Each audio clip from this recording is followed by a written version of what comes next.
तुम सांसद जी जाय के लेल छथिन तो ओई कार्यक्रम से पहले निशिता जी को मंच पर आमंत्रित करबनि और एहि गाम के प्रोफेसर छलखिन जे स्वर्गीय भ गेलखिन प्रोफेसर उदय चंद्र चौधरी जी, जिनका बारे में हम बैजू बाबू से सुनैत रहे छलौं जे हुनकर सहयोग रहे छलनि मिथिला मैथिली के प्रति।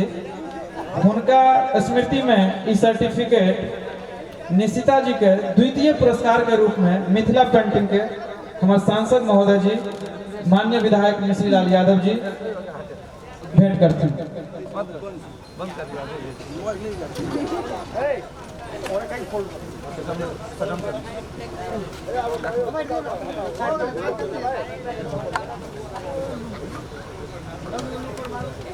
हिनका द्वारा ई पेंटिंग प्रतियोगिता मिथिला पेंटिंग प्रतियोगिता में भाग लेने छलखिन पटना से हम सब एक प्रतियोगिता करेने छलौं, जैमे द्वितीय पुरस्कार में ई चयन भेला माननीय सांसद जी हिनका और 11,000 रुपया पुरस्कार पर इनाम छले।